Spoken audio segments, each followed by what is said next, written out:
The cartel lieutenant thought he was clever when he tossed Staff Sergeant Jenny Carter from the truck bed and left her zip-tied in the Sierra Maris desert, 90 kilometers from anything resembling civilization, with no water, no gear, and the afternoon sun already pushing toward its ruthless 118-degree peak. "You Delta Force," he said in thickly accented English, standing over her as she knelt in the sand, her hands bound behind her. "Always so tough, so elite. But even the elite need water, yes?" He laughed, a dry, cutting sound against the endless silence. "Let's see how tough you are after 3 days under that sun. Maybe you crawl back. Maybe you beg. Maybe you just die." Sweat stung her eyes as Jenny looked up, calm in a way that only 7 years inside the world's hardest unit could teach. The desert stretched forever, endless dunes, sparse creosote bushes, distant ridges shimmering in the heat. No shade, no water, no gear, just her, the wasteland, and the training that had prepared her for moments exactly like this. The cartel had seized her M4 carbine when they ambushed her team 6 hours earlier, stripped off her plate carrier, sidearm, radio, GPS, every piece of equipment that makes a soldier formidable. They thought they'd reduced her to an ordinary woman, fragile and mortal. They were about to learn what Delta Force selection really taught. The lieutenant kicked sand toward her. No words? No threats? No brave talk about your soldiers coming to save you? Jenny stayed silent, her tactical mind already running calculations. The sun hung northwest, maybe 2 p.m. judging by its angle and the heat, giving her about 5 hours before sunset and 8 before full darkness. The compound where her team was held lay roughly 90 kilometers east. She'd tracked the truck's speed and time, building a mental map. The air burned around 115 degrees now, rising to 120 before dropping to 60 at night. In those conditions, a person lasts 3 hours under open sun without water. 3 days meant certain death, unless you were trained for the impossible. Jenny was. "Your team is already dead," the lieutenant taunted, watching for a reaction. "We interrogate them now. By tomorrow we know everything. And you? You die alone out here. No rescue, no honor, just heat, thirst, and pain." He turned away, climbed into the truck, and the engine roared off, leaving a fading plume of dust. Silence returned, thick, suffocating, absolute. Jenny waited until the vehicle vanished over the ridge. Then she moved. The zip ties were heavy-duty plastic, meant to restrain, nearly unbreakable by force. But Delta selection taught escape skills few ever mastered. She twisted her arms, popped her left thumb from its joint with practiced precision, slipped her smaller hand free, then snapped the thumb back into place with a muted grunt. Free. She rose slowly, taking in the scene with the same clinical appraisal that set Delta operators apart from regular troops. The desert yawned in every direction. No obvious landmarks, no visible water, and no shade nearer than those distant mountains, maybe about 15 kilometers off. But Jenny didn't see an empty wasteland. She saw usable resources. The scattered creosote bushes could give a little shade and often mark places where water gathers after rare rains. Under the sand, there was moisture a few feet down, not for drinking, but perfect for cooling through evaporation. The barrel cacti sprinkled across the ground held drinkable moisture if you knew how to extract it. The wildlife she could hear, birds, insects, the far cry of a coyote, all hinted at water and offered navigation clues. Most crucial of all, she had knowledge. Delta Force didn't only teach marksmanship and combat, it taught survival, adaptation, and how to turn any landscape into an advantage instead of an obstacle. The cartel lieutenant had meant to leave her to die. Instead, he dropped her into the one kind of place where Delta training made her most dangerous. A setting where gear and rank meant nothing, and only endurance, ingenuity, and refusal to quit mattered. What unfolded over the following 72 hours would be studied by survival instructors, briefed in classified rooms, and passed along as legend among special operations circles. Jenny didn't merely survive the desert. She weaponized it. She used that advantage to dismantle an entire cartel operation and free her team, all without firing a shot. A few days earlier, the briefing had been held in an ordinary government building in Prescott, Arizona, where the desert heat outside was barely kept in check by an overworked air conditioner, and the air inside felt thick with tension. The man leading the briefing introduced himself as Agent Quinn Mercer, carrying that deliberately vague government authority that suggested DEA or Homeland Security. He was in his mid-40s, his face weathered, the exhausted look of someone fighting a war that never makes headlines. "The target is the Valdez cartel's distribution hub," Mercer said, bringing up satellite images of a compound in the Sierra Maris desert. He pointed to a facility some distance south of the border and added, "They're funneling tens of millions in fentanyl through this location every month. That's enough to kill 10 million people." Colonel Mason Hale, the Delta Force team leader, studied the imagery with a hard focus. In his early 40s, Hale was a towering presence at about 6'3", his hair cropped close and his face weathered by 2 decades of combat. The quiet authority that made people follow without question. He'd built his reputation bringing teams home from operations across Afghanistan, Iraq, and a dozen places that never showed up in official reports. "Why does this go to Delta rather than DEA or Border Patrol?" Agent Quinn Mercer asked, then laid out the reasons. The Valdez cartel had military-grade weapons, including machine guns and grenade launchers and possibly shoulder-fired systems. "They're holding American hostages taken from a border town just last week," Mercer added, "and intelligence shows hardened defensive positions that would cost heavy casualties for any conventional assault." From the second row, Master Sergeant Jenny Carter spoke up, her voice flat and unshowy. "So you need us to do the impossible." At 28, she was the youngest operator on the roster and one of the very few women to finish Delta selection, a brutal process that breaks most candidates. "Basically, yes," Mercer confirmed. "We need surgical precision, minimal casualties, hostage rescue, and drug interdiction, the kind of mission Delta exists to handle." Staff Sergeant Logan Pierce, the heavy weapons guy, leaned forward. "What's the security picture?" he asked. Mercer answered, "Several dozen cartel soldiers, all armed with military-grade gear, some with combat experience from overseas. They work in shifts, hold fortified positions, and prefer to fight rather than run."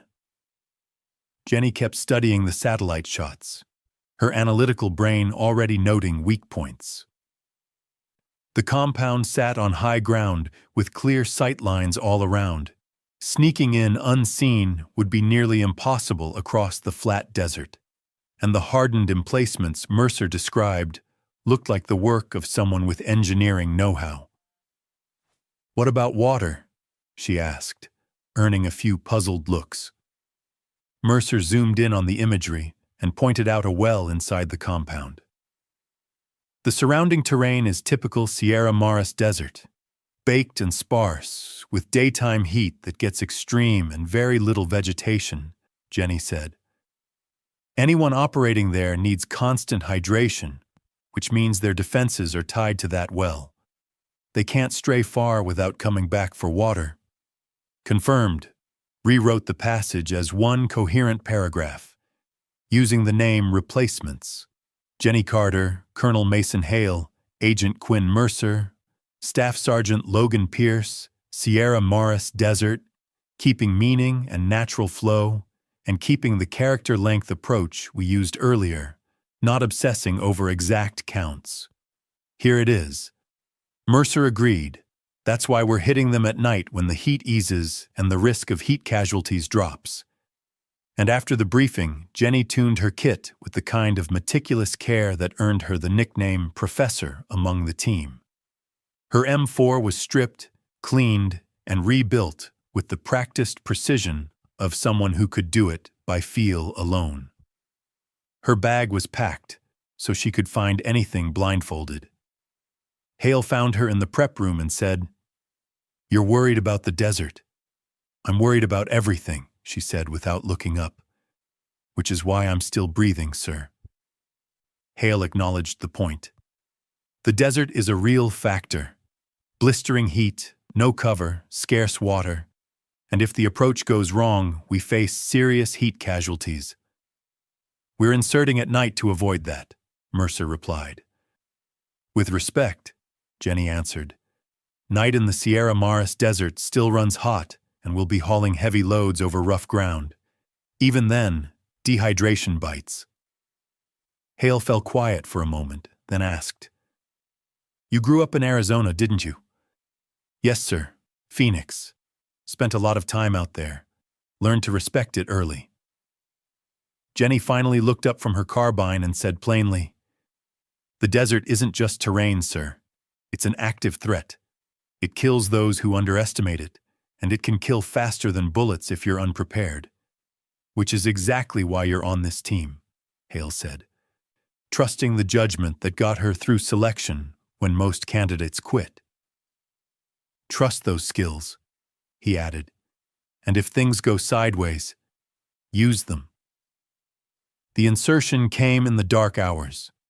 Operators touched down by helicopter some distance from the objective, then moved on foot through the desert night.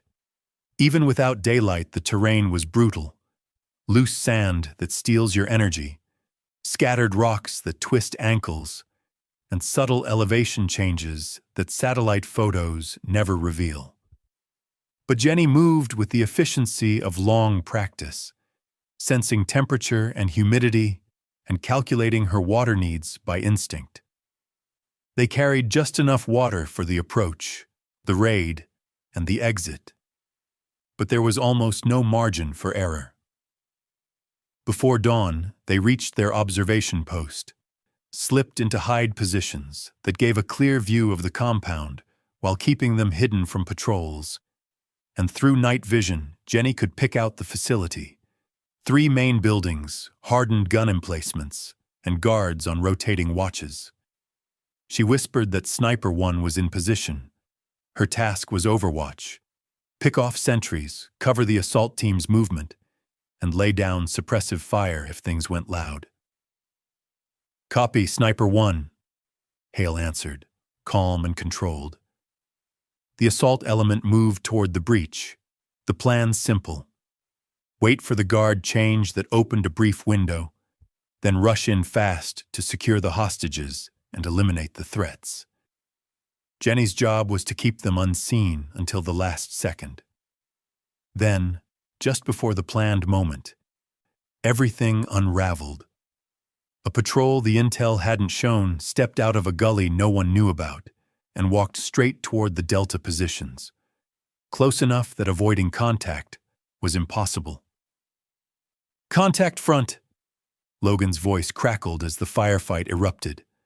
Muzzle flashes lit the dark, and surprise evaporated into chaos. The compound erupted.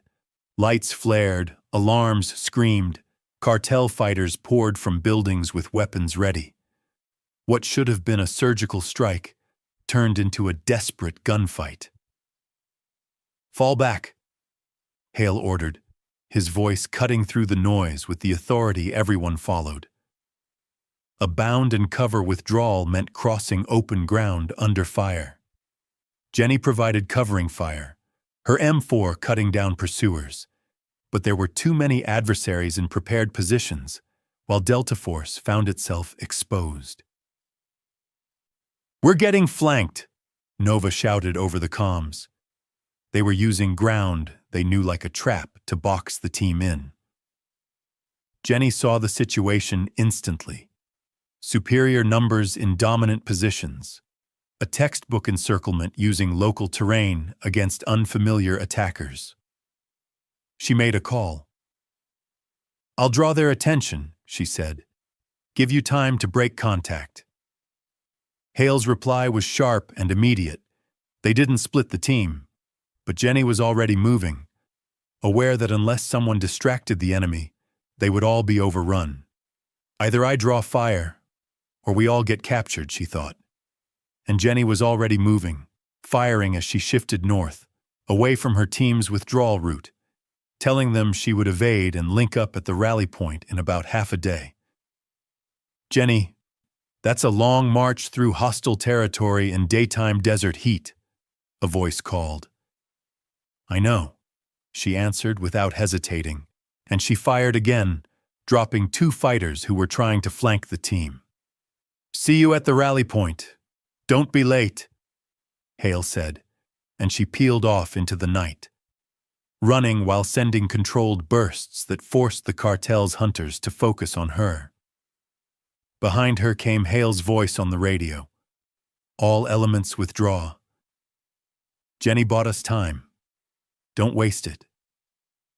The cartel took the bait. Vehicles roared to life and searchlights swept the desert as they chased the lone operator who'd drawn their ire.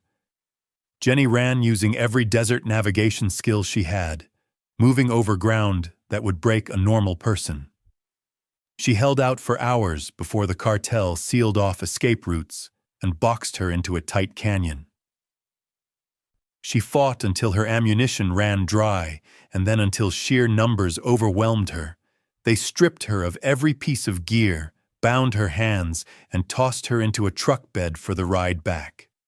That's when the lieutenant made the fatal choice. Instead of hauling her straight to the compound for interrogation, he decided to make an example of her, to abandon her in the wasteland to die slowly, and show his men what happened to American operators who crossed them. He dumped her far from the compound with no water, no equipment, and no hope, unknowingly creating the exact conditions in which her training turned her into the most dangerous person there. The sun pressed down like a weight. By mid-afternoon, the heat had climbed past anything most people could endure, and in that blaze, without water, most would be unconscious or worse within a few hours. But Jenny wasn't most people. Delta selection had a survival phase where candidates were dropped into hostile landscapes with minimal kit and told to survive and evade, and she had completed that course in an unforgiving desert not long before. She'd learned that survival wasn't grit or stubbornness alone. It was knowledge applied methodically. Her first priority was preventing immediate heat casualties.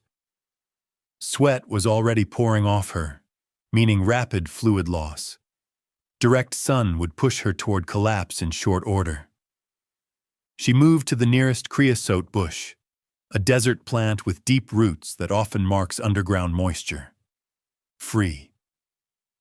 She used the moment to assess her situation with the clinical calm that set Delta operators apart from regular troops.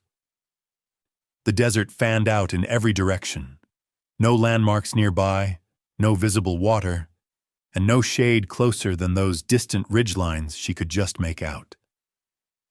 But Jenny didn't see emptiness. She saw usable resources. The scattered creosote bushes offered faint shade and often marked places where water pooled after rare rains. Beneath the sand, there was moisture a few feet down.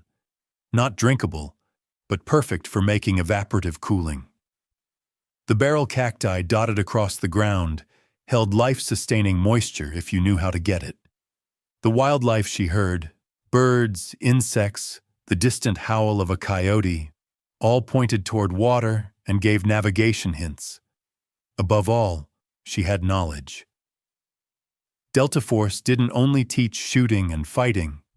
It taught you to survive, adapt, and turn the environment into an advantage instead of an obstacle.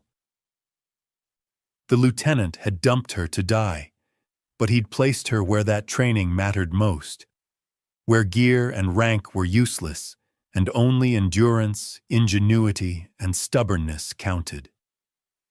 Her next hours would become case studies for survival instructors, classified debriefs, and tales passed among special operations teams. Jenny didn't just survive the desert. She made it work for her, then used it to take down a cartel operation and free her team without firing a single shot.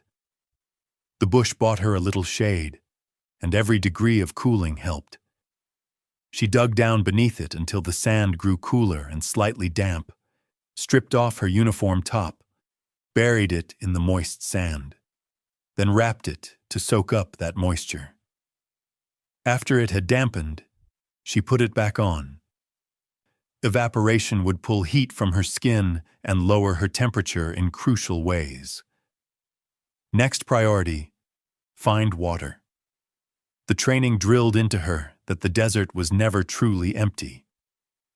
She cut a search pattern, watching for signs life always left behind: bird flight paths, insect activity, and animal tracks. Birds moved toward water at dawn and dusk. Bees and wasps needed liquid daily. Fresh tracks often led straight to a source. After careful observation, she found a faint game trail used by jackrabbits, coyotes, and possibly larger animals, all heading toward a narrow canyon to the southeast. She followed it despite the oven-like heat, keeping a steady pace and using breathing techniques to conserve moisture and energy. The trail ended at a narrow canyon whose deepest shadow held a seep, wet rock, and a slow, precious trickle. She filtered the water through her shirt to remove grit and drank slowly, letting her body absorb it rather than overwhelming her system.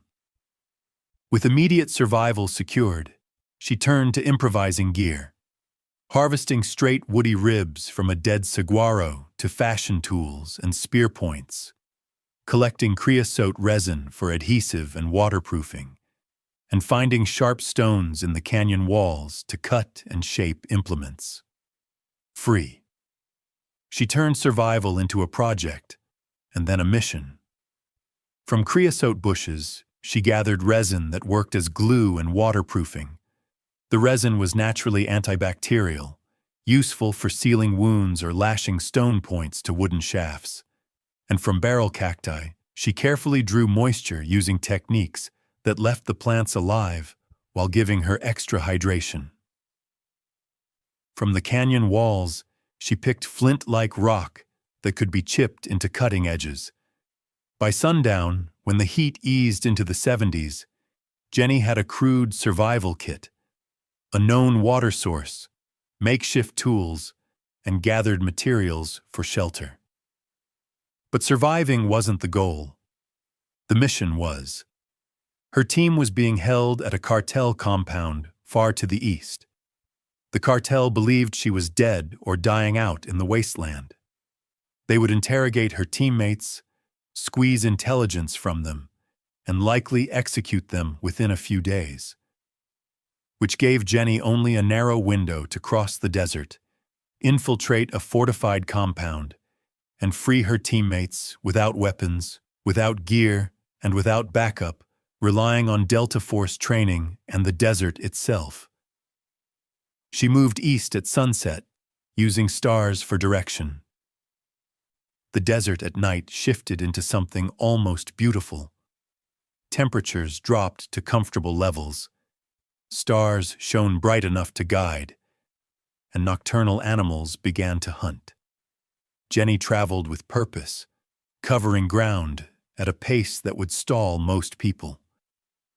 She navigated by the stars, Polaris for north, the Summer Triangle and the Milky Way for reference, slipping from shadow to shadow and relying on her eyes' dark adaptation rather than electronic night vision. By the first night's end, she had gone a great distance, stopping only when dawn lightened the eastern sky. She sheltered in a shallow cave, dug into cooler sand, and slept in short bursts while her body adapted to a nocturnal rhythm, moving efficiently at night, conserving energy by day. On the following night, she drew nearer and could see the compound's lights on the horizon, a distant beacon pulling her forward. She studied it from afar, using elevation and darkness to stay unseen. The compound's security watched the obvious approaches, the roads and likely vehicle routes. They weren't checking the deep desert to the west. Who would come from there on foot and go unseen? They weren't watching for someone who'd crossed 60 kilometers on foot through conditions that should have finished her. And on the third night after being left for dead, Jenny moved on the compound with nothing but crude tools made from the desert. No comms, no backup, no support. What she had instead was knowledge, training, and a deep understanding of both the landscape and how people behave. The compound's water came from a well driven by a generator, something she'd picked up on during reconnaissance, hearing the engine and watching men draw water on a steady schedule. That pump was their lifeline and their weak point, so using unconventional warfare skills she'd learned in Delta, she crept in during the dead hours between midnight and dawn when guard rotations were light and the generator noise masked her approach. She tainted their supply with natural desert toxins she'd harvested, not lethal, but enough to cause brutal gastrointestinal collapse. And within about half a day, the whole place would be incapacitated, sick as if struck by food poisoning. Then she waited. Dawn on her fourth day found her dehydrated, exhausted, sunburned, and operating on almost no sleep. By normal standards, she should have been useless. But by Delta standards, she was only getting started. By midday, the compound had fallen into chaos. Personnel violently ill, unable to hold their posts, leadership panicking and assuming some rival or biological attack. Jenny slipped through that confusion, moving by memory and observation, avoiding the few functional fighters and heading for where intelligence and logic said the hostages would be. She found her teammates in a secured room in the main building. Hale, Logan, Nova, and the others, bound but alive. And they looked up in disbelief when she stepped into the doorway. Uniform torn and sun-bleached. Her skin burned dark, carrying nothing but improvised weapons. "Jenny?" Hale's voice betrayed shock. "How are you alive?" "Delta training, sir," she said, using a sharpened stone to cut their ties. "Turns out the desert is pretty useful if you know how to read it." "The whole compound is sick," Logan observed. "What did you do?" Jenny answered plainly that she'd tainted their water with natural desert toxins. They'd be down for about a day and then recover fully. Not permanently harmed, but certainly combat ineffective. "You took out an entire cartel compound by poisoning their water?" Nova asked, stunned. "With what?" "Desert plants, knowledge, and the simple fact that they relied on that well," Jenny replied. She freed the last teammate and said they had to move before the enemy recovered. There were vehicles in the motor pool. "We take one and drive north to the border," she said. "You're insane," Logan said, grinning despite himself. "Completely insane." "I love it," Jenny shrugged. The escape was almost anticlimactic. They walked through a compound too ill to fight back, seized a truck, and drove north across the desert. By the time reinforcements arrived, the Delta Force team was already over the border and headed to debriefing, which stretched for days as analysts probed every detail of her survival, her methods, and how she'd infiltrated the facility without weapons. "You contaminated their water using natural toxins," one analyst said during review, tagging it as chemical warfare. Jenny corrected him. "That wasn't doctrine or weapons. It was using natural resources tactically. Everything she'd used occurred naturally in the Sierra Maris Desert. She simply knew which plants held which compounds and how to extract them. Where did you learn that? Between Delta Selection's Survival Week and growing up in the Arizona desert, she said. Childhood lessons about which plants were dangerous, which were useful, and which contained water or medicine. They argued about distances and timelines. Yes, she'd crossed vast desert stretches on foot without kit, but the specifics didn't change the point. It was training.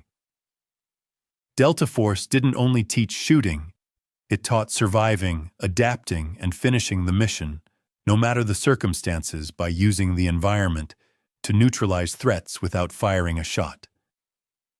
That was asymmetric warfare, knowledge made into a weapon. Weeks later, Jenny stood in dress uniform, accepting a high honor for extraordinary ingenuity and tactical innovation that led to mission success despite being stripped of all equipment and abandoned in hostile terrain. What the citation didn't include, what remained classified, were the technical details. Military survival instructors were already weaving her methods into advanced courses, studying how environmental knowledge could be turned into battlefield advantage. Special operations units started studying how she'd turned raw environmental knowledge into a tactical edge. She'd proven that an operator's deadliest weapon wasn't the rifle or the kit, but the training and the refusal to accept any situation as impossible. Jenny found herself not in combat, but standing in front of other operators as the lead instructor for a joint survival course that brought together Delta, SOS, and JTF-2. The red plains of Kalbarra stretching to the horizon, different from the Sierra Maris, but just as unforgiving to the unprepared. The desert isn't your enemy, she told the assembled veterans, most decades into service but here to learn her techniques. It's neutral. Ignorant people die in it. Knowledgeable people live from it. Everything you need to survive exists in every environment. You only need to learn how to find it and use it. She showed them photos from her ordeal in the Verona sector. Not classified tactics, just general terrain images from the Sierra Maris, and said, "This is where I spent days after being left for dead with no equipment. The cartel thought abandoning me was a death sentence. Instead, it was the place where my training mattered most." How much of survival is physical versus mental? An SAS operator asked with a British accent. Wrong question, Jenny said. Survival isn't one or the other. It's knowledge applied methodically. Your mind finds resources, your training gives the techniques to exploit them, and your body executes the plan. They work together. She walked them through the methods, reading wildlife for water, building evaporative cooling garments, fashioning tools from natural materials, extracting plant compounds for tactical use, and landed on the core principle. Never accept a hopeless situation. Every environment contains resources and every problem has solutions. The job of special operations personnel is to spot those resources and solutions faster than the enemy can exploit theirs. After class, Lieutenant Colonel Kane tracked her down. He'd been given command of a squadron after the Verona operation, and Jenny had been offered posts across the special operations community to teach what she'd learned. "You've changed how we teach survival," he told her. Kane said, his tall frame cutting a long shadow in the blazing Kalbarra sun. "Not just Delta," he added. "Across every special operations unit, the Australians, the Brits, the Canadians, everyone's studying your methods." Jenny smiled faintly. "Because they're realizing survival isn't about toughness," she said. "It's about knowledge. Once you strip away the mystique and teach it step by step, anyone can learn it." Kane's tone shifted, lower now. The cartel lieutenant who left you in the desert. We got him in a follow-up op. He couldn't believe you'd lived. Kept saying it was impossible. Improbable, Jenny corrected. But Delta trains for improbable scenarios. That's the point of selection. To find people who can function when everything goes wrong. Kane nodded. He wanted to know how you did it. What did you tell him? Jenny looked him straight in the eye. That it's the same way we do everything. Through training, knowledge, and refusing to quit. Kane gave a slow, thoughtful breath. He said what you did wasn't human. It wasn't superhuman either, she replied. It's just what happens when you mix solid training with someone too stubborn to give up. The desert didn't make me special. It just showed what Delta selection already built. She looked out across the field, where operators from 3 nations struggled through their drills, learning to see resources instead of obstacles. Most candidates fail Delta selection, Kane said quietly. 90% quit before finishing. Because they expect to be turned into superhumans, Jenny answered. But Delta doesn't make superhumans. It makes professionals who understand that success comes from knowledge, preparation, and applying skills systematically. Once you get that, the impossible turns into something manageable. Is that what you tell them? Kane asked. Every time, she said. Because that lieutenant was wrong. What I did out there wasn't superhuman. It was completely human. Just trained to a level most people don't think possible. 3 months later, Jenny was in another desert, this one in southern Africa. The terrain was brutal, the mission parameters almost hopeless, and conventional wisdom said it couldn't be done. She walked into that wasteland with her training, her knowledge, and the unshakable belief that the environment would give her everything she needed. Because that's what Delta Force really teaches. Not that you're superhuman, but that with preparation and refusal to quit, the impossible is just difficult. And difficult is just another word for the mission. Thanks for watching. If you enjoyed this story, subscribe to Old Bill's Tales for more incredible stories like this one.